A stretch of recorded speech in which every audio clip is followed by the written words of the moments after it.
শ্রোতাবৃন্দ, সবাইকে আমার অন্তরের অন্তঃস্থল থেকে শ্রদ্ধা জ্ঞাপন করছি। এখানে আমাকে আসার জন্য আমন্ত্রণ জানানো হয়েছিল এবং যারা আমন্ত্রণ জানিয়েছেন সেই আমার ছোট ভাইয়ের মতো, আমার যাকে দেবু বলে আমি ডাকি, তাকে অত্যন্ত ধন্যবাদ আমাকে এখানে আমন্ত্রণ জানানোর জন্য। এবং আরো যারা জাগো হিন্দু পরিষদের যারা কর্তা ব্যক্তিরা এখানে উপস্থিত আছেন, তাদেরকেও আমি তাদের প্রতি আমার কৃতজ্ঞতা জ্ঞাপন করছি। এই অনুষ্ঠানে উপস্থিত হয়ে অনেক কথা শুনলাম, অনেক বক্তব্য শুনলাম, খুব ভালো লাগলো। বিশেষ করে ধর্মের ব্যাপারে, ধর্ম কি হওয়া উচিত সেই নিয়ে অনেক কথা শুনলাম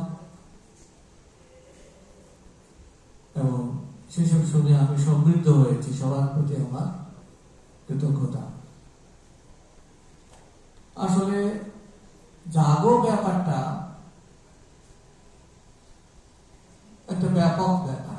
জাগবো কিভাবে জাগবো, মানে আমাদের চেতনা জাগরিত হোক, সেটি আসলে এখানে তার মিনিংটা একটি।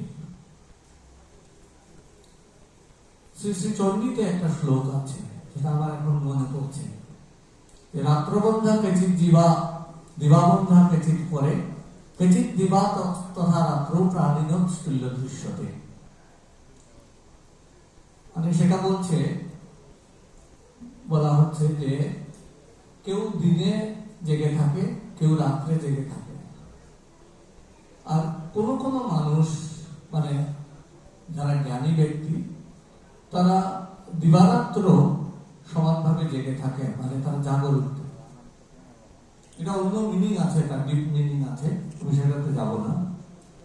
এখানে আরেকটা জিনিসের উপর খুব এমফেসিস দেওয়া হয়েছে, এখানে লেখা আছে যে ইউনিটির উপরে। ইউনিটি বলতে আরেকটা জিনিস আমার মনে পড়ছে, মহাভারতে একটা ছোট্ট গল্প ছিল, সেটাতে এরকম যে সেটা দেখাতে হবে পাণ্ডবদেরকে, যদি দেখাতে নাই পারলাম